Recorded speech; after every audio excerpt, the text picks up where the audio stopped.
FBI groomed developmentally challenged 16-year-old to become a terrorist and then arrest him. We see this time and time again. The FBI is behind most of this terrorist stuff, domestic terrorist stuff that goes on in this country. This is another reason why I believe the FBI need to be disbanded. We need to figure something else out because they are so corrupt. They create these terrorists and they set up regular citizens and they use the mentally ill for their purposes. It's crazy what's going on. We need to disband the FBI. But before we get started, go ahead and hit that like button, share this out so we can get this information out there. Subscribe if you're not already a subscriber, and hit that alarm bell so you know when I'm putting out new stuff. Also, check out my link tree in the description. Has a link to my Patreon where I talk about things I can't talk about here. There's also a link to my Instagram and my merch store. Also, check out jjthepsychotherapist.com for news. All right, let's talk about this news. Earlier this month, the FBI made headlines by announcing the arrest of an 18-year-old named Mateo Ventura from Wakefield, Massachusetts. According to the FBI, Ventura was accused of providing financial support to ISIS, a foreign terrorist organization. However, a closer look at the case raises some doubts about the legitimacy of these allegations. It turns out that Ventura never actually gave any money to the terrorist groups. In fact, the only person he had any contact with was an undercover FBI agent who befriended him when he was just 16 years old. I mean, this is so wrong. This is like par for the course for the FBI. But according to The Intercept, the FBI agent instructed Ventura to produce gift cards with small amounts of cash and explicitly told him not to disclose their relationship to anyone, including his family. The amount of money involved were insignificant, often just $25 at a time. Ventura even made excuses to avoid traveling to join ISIS when given the opportunity. Towards the end of the investigation, he seemed willing to expose the FBI agent who posed as his ISIS contact. And this raises question about whether Ventura was truly a threat or if he was being manipulated by the FBI. And Ventura's father, Paul, shed light on his son's troubled background, revealing that Mateo had developmental issues and was a victim of relentless bullying at school. He suffered from brain development problems, which affected his ability to cope with social situations. The school conducted an evaluation that confirmed his underdeveloped brain. It is important to consider the impact of these challenges on Mateo's vulnerability and susceptibility to manipulation by the undercover agent. But I think they actively seek out people that have mental health problems, developmental problems, because they're easier to manipulate, and they use these people for their own ends, for their own means, and it's disgusting.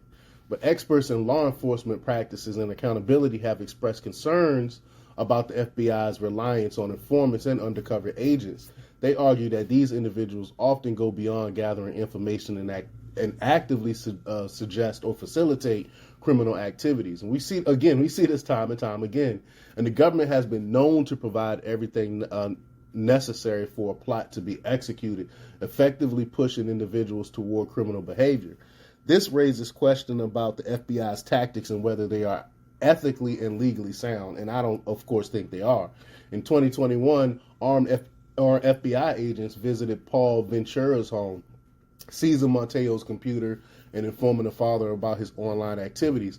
However, they did not take further action at that time. It's troubling that instead of intervening and preventing Mateo from engaging in potentially dangerous online activities, like maybe getting him some counseling, talking to him, and telling him about the potentials of the dangerous activities, the FBI allowed him to continue potentially escalating the situation over time. The government's case against Ventura reveals that his communication with the undercover FBI agent began when he was just 16 years old. So these FBI agents work with kids to set these children up. It's crazy. He's not even a grown adult, and he has developmental problems.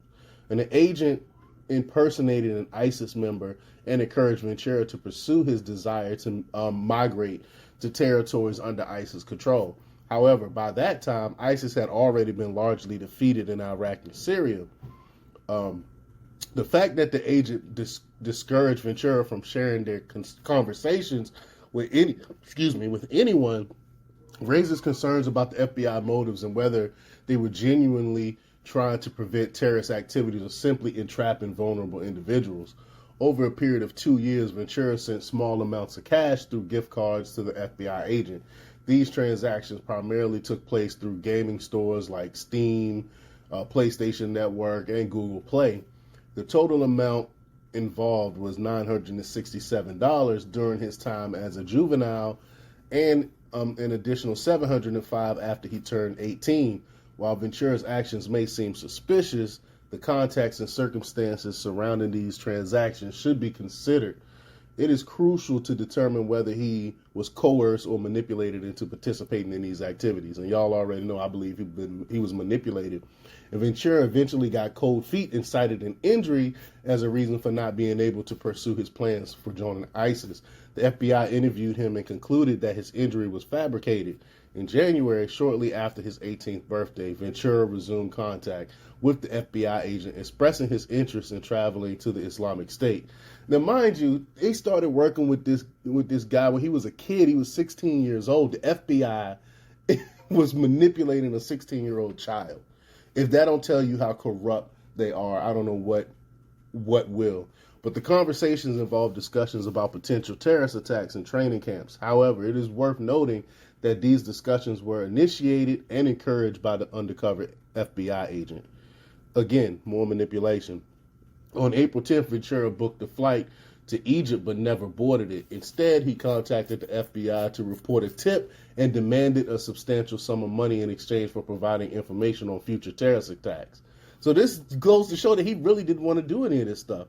This action raises questions about Ventura's true intentions and whether he was attempting to exploit the situation for personal gain. However, it is essential to evaluate the circumstances leading up to this point and consider the potential influence and manipulation by the undercover FBI agent.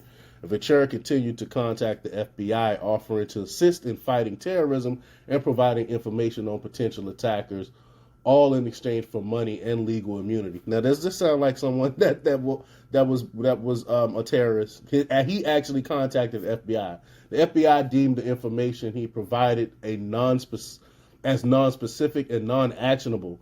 Ultimately, in early June, Ventura was arrested and charged with concealing the source of material support of resources to a foreign terrorist organization based on the gift cards he had provided. Mind you, he contacted the FBI to tell him about this. While the Department of Justice portrayed Ventura's arrest as the disruption of an ISIS funding operation, there is no evidence to suggest that Ventura had any direct contact with the terrorist group. His interaction was solely with an undercover FBI agent who appeared to manipulate him throughout their relationship. It is crucial to carefully examine the evidence and assess whether Ventura was genuinely a threat or if he was a victim of entrapment by law enforcement.